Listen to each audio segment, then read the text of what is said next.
Kuchokera siku limene Martin Nkhata anamwalira kufika mu siku la lero kwatuluka nyimbo zambiri zomulirira kaswiriyo.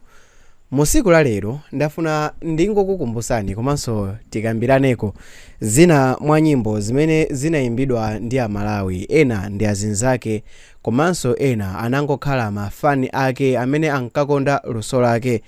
Nyimbo zina zimene tione mu siku la lero ndizokuti anthu ambiri anazikonda, zinakhala anthem kwa nthawi yayitali. Nyimbo zinazi ndikotheka kuti mukhala mukuzimva koyamba, koma chofunikira kwenikweni ndichakuti bwanji mungokhala pomwepo, chifukwa ndifuna ndikupasireni nyimbo zokwana 17 and nyimbozi muzikonda kwambiri. Tiyeni tikhalire limodzi. Dzina langa ndine Sam Mavita ndipo ndimapanga ma videos pa YouTube.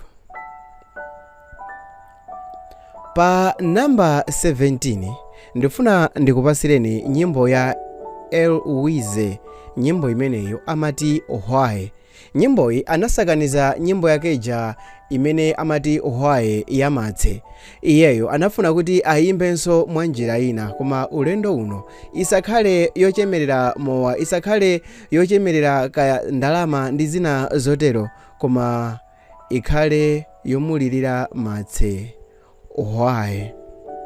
Pa namba 16 Gibo Lantos mophatikizana ndi Wedge adayimba nyimbo imene amati Yenda. Nyimboyi mukayimvera ikupasani feedback yonse ya mmene mukumudziwira Gibo Lantos, komanso kumveka konse kwa fresh ya beat ya Wedge. Yes, dada uyu ndi producer amene adali otchuka mzaka za ma 2013, 14 komanso 15.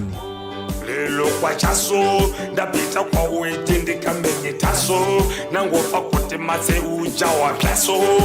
Pa namba 15 pali Made C amene adatulusa nyimbo yake imene moto wake ankati mwapindula chani. Nyimboyi adasakaniza nyimbo zingapo za Martin, komanso kuphatikizapo adayikamonso ka rhythm kachako tonse amene timakadziwa ka mafunyeta.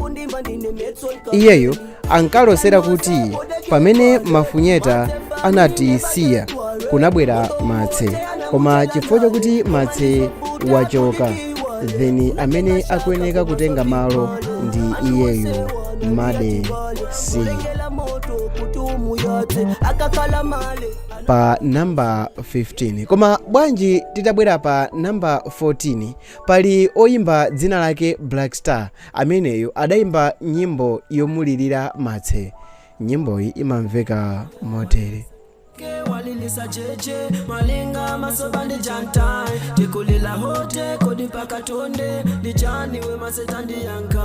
Okay, now tikakhala nkhani zokhuzana ndi kumulirira munthu, ukulakalaka ukumamuuza nkhani, ukulakalaka utakumana naye mwina komaliza, mwina mutangokhala ndika 2 minutes kena kake, bwanji mutamvera nyimbo imene ili pa namba 13 imene yakuti See You in the Better Days. Nyimboyi anaimba ndi Crispy komanso Skills. Nyimbo iyi guys ndi nyimbo yayifupi yatanthauzo kuti muimvesere bwinobwino. Mkati mwa nyimbomo mukumveka ndithu kupwetekeka kwa mtima kumene oyimbayo adali nako chifukwa cha imfa ya Martin. Oyimba ena amene anasankha kuti iwowa bwanji asatchulidwe, iwowa bwanji asamveke, adasankha kuti angozitchula kuti Blantyre Tribute. Track yawo angochita rename kuti Blantyre Tribute. Iwowa adayimba nyimbo mutu wake matse. Palibe akumvetsa se kuchoka sachoka chonchi yase mwatani kodi atini yase ngani zikuveka.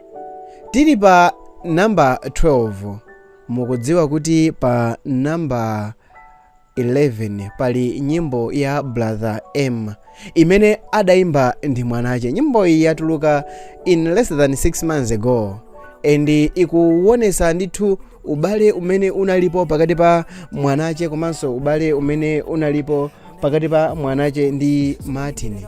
Nyimboyi yaoneseratu konse kuna kuti ngakhale amuna amacheza, ngakhale amuna amatokha ma best friends, imafika nthawi amadana, koma zimatengera amuna enieni kukhala olimba mtima ndikukambirana ndikuwuzana kuti ase ngakhale iwe titadana motani koma singazafike nthawi yokuti tizadulirane phazi, iwebe ndi friend mpaka na kale. Koma zachisoni zakuti brother M, nthawi imene Mwanache anatenga nthawi ndikuyika madandolo ake mu nyimbo, Matse sadamvere nawo. Koma chimene chinandisangalatsanso kwambiri mu nyimboyi ndika rhythm kamene kakumveka pansi ka mkazi amene ankavokera nyimboyi. Sanafune kuti athema kwambiri, koma guys, this is pure art. Pa namba 10 pali nyimbo ya JJC. Mwaikumbukira nyimbo ya Mayo ndi Maras, imene JJC anali kumbali ya Maras ndipo kumbali ya Mayo kunali Matse. Mwaikumbukira JJC adaimba nyimbo imene mutu wake amati misonzi. Malawi akulira, ifeyo tikulira misonzi. Pa namba 9 ndaikapo nyimbo ya Black Nina, yes, Cry Baby. Nyimbo ya Black Nina yoti misonzi ya Matse idatuluka osati patatenga nthawi itali Matse atamwalira. Iyeyo polemba pawopa kadalemba kuti sadakhalepo close kwambiri ndi Matse, koma adali top fan wa Matse ndipo ankazindikira ndithu kufunikira kumene Matse ali nako mu society komanso mu Malawi music industry, ndipo adaimba nyimbo imene amati misonzi ya Matse. Chimandisangalatsa kwambiri ndi mmene anayambira verse yoyamba komanso mmene even inabwerera chorus, koma palibe amadziwa siku lomwalira and chathu ndi chisoni kukamusiya kumanda. Pa namba 8 pali Koli KM. Ameneyo ndi some sort of upcoming, koma ndikhonza kukusimikizirani ndithu kuti nyamatayo luso lilimo. Anabweranso wakhala akuoneka m'malo osiyanasiyana a mikumano ya nyimbo. Adakhalapo pa poster ya Gwamba ya ma upcoming artist amene ankaimba pa show ya Gwamba Konzuzu. Koli KM adaimba nyimbo imene mutu wake amati Matse. We can't believe ife Matse right now, ife taluza kumwamba kwa wina. Pa namba 7 munamba mwamverapo nyimbo ndikuganizira kuti I think ito munthu uyu amalira. I think oyimba uyu ankalira ndithu zenizeni mu studio, chifukwa pa namba 7 Jolasto adaganiza zoti aimbe nyimbo ikhale tribute not only kwa Matse komanso wale Chris imene amati bambo anga. The whole concept inali yakuti azachilandira motani akamadzakula ana awale Chris. Pa nthawi imene April akukula zizamumvekera motani nkhani zokhuza ndi bambo ake. Ndikhulupirira nazo kuti zizakhala za very confusing, even kuti azizachita go through nkhani zonse zimene zikumveka panopa ku Malawi. Bambo anga. Okay, pa namba 6 pali oimba dzina lake Chacho Malawi komanso anaimba ndi msungwana dzina lake Joan. Guys, kunja kuno anthu amakhala ndi luso, and ngati anthu angalephere kunjita recognize oimba uyuyu mpaka nakalekale, then I may say we don't know what is best. Guys, adawa ali ndi luso, anachita mimic the whole voice ya Matse. Anaimba nyimbo tribute, koma ndikukhala kuti ndikuzika mu form kuti amene akuyankhula ndi Matse. Anaimba nyimbo ndikukhala kuti amene akuyankhula anthu azimva kuti amene akuyankhula ndi Matse, kufuna kuthokoza mafanzi, kufuna kupepesa kwa anthu amene anachoka Matse asadachite nawo soti maubale awo. zikomo ndikuti zikomo munalemekeza mwambo wa malilo anga ngati nali 70 sivo mpaka lina che background lichala sivo koma ndili kunochesa ndi mahopu anga inekinga pa namba 5 pali nyimbo ya mmodzi mwa azinzake apa mtima a Martin. Yes, amene dzina lake ndi Crazy G. Yeah, munthu mmodzi amene anali nzake waponda panane ndipondepo wamatse. Munthu mmodzi amene anafika povomereza kuti sanadanepo ndi Matse. Matse anafika yekha amene povomereza kuti sanadanepo ndi Crazy G. Chifukwa Crazy G anali real bro kwa Martin. Iyeyo idamukomera nthawi, idafika pakuti sangakanenso koma misonzi yake ayioneseretu. Ndipo adaimba nyimbo imene ngakhale akubanja la Nkhata anakondwera nayo kwambiri. Nyimbo iyi amati tikufuna Matse. Yes, adatenga rhythm imene anthu ankachita chant pa maliro amatse jakuti tikufuna Matse. Adatenga nyimbo imene, adatenga mawu amenewa, tikufuna Matse. Kuma pa number 4 pali nyimbo imodzi mwa nyimbo zimene zili very creative. Adatenga sports ya mpira. Okay, sindofuna kubwereza nkhani za mbuyo koma ndikukumbukira kuti pali oimba wina wake amene mukhoza kumkumbukira pa show yake sadaitane Matse, and anthu ambiri anakwiya naye chifukwa chosayitana Matse. Zambiri zinachitika, but yeah, for the sake of this video tingoyimira pomwepo. Adaimba nyimbo Evans, mutu wake amati Maserema.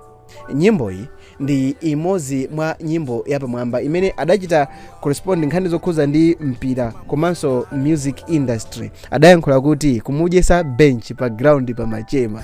Yeah, nyimbo hii guys ngati simona imvere, I bet you imvere. Ndi imodzi mwa nyimbo imene inaonetsa kuti Matse anali munthu ofunikira not only ku music komanso ngakhale ku chitukuko cha dziko. Pa number 3 pali Waxy K amene adatulusa nyimbo yake ya tribute a day after Matse kulowa manda. Nyimbo hii mutu wake amati mitima yatsweka. Ndi imodzi mwa nyimbo zobeba kwambiri ku Malawi, and ngati simuna kondepo luso guys, Waxy K ndi oimba wa luso.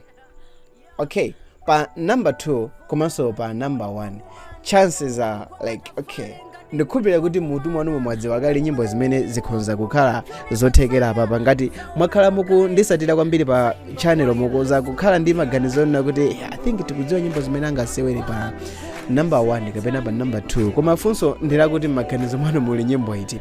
Chisankho ndichovuta chifukwa nyimbo zimene zonse nyimbo zimene zili pa number 1 versus pa number 2 zimeneka kusinthana. Ine kai pa number 1, ine kai pa number 2, kapena pa number 2, ine pa number 1. I don't know pa number 1, number 2, number 2. Okay, it's fine.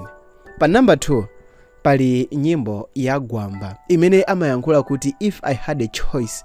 Nyimbo ikoyamba inafotokoza mmene Gwamba ndi Matse adaziwanirana. Nyimbo inayika poyera kugwirizana kumene kunalipo. Nyimbo inayikaso poyera ngakhale nthawi zina kuti anthu ankayambana, Gwamba ankamufunira zabwino Matse.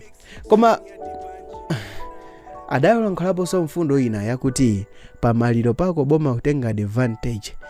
Chikondi chimene uli moyo sanakupatse.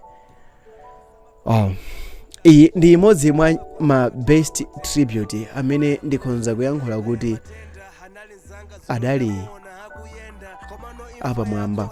Ngati mudakhalibe pa video iyi mwachoka koyamba kufika mu nthawi ino, ndikhulupirira kuti mwakonda mmene ndimafotokozera nkhani zanga. Bwanji ndikupemphani kuti mupange chisankho chochita subscribe. Izi ndi zina mwa nyimbo zimene zinaimbidwa zomulirira Martin Nkhata. Ngati mwayikonda program mwapaderadera, please guys tipaseni like, chitani comment nyimbo imene mwayikonda nanga mwayikonda chifukwa chani. Mwa nyimbozi ndi nyimbo imene inaimbidwa mwapamwamba, mwina imene timeneka kuikisiya pa namba chani, nanga nyimbo imene ili pa namba chani imeneka kukhala pa namba itiyo. Guys tiuzeni. It's Summer Vita here. until the next one. Pali ma video ena awiri awa mukhoza kuwakondanso. Zikomo.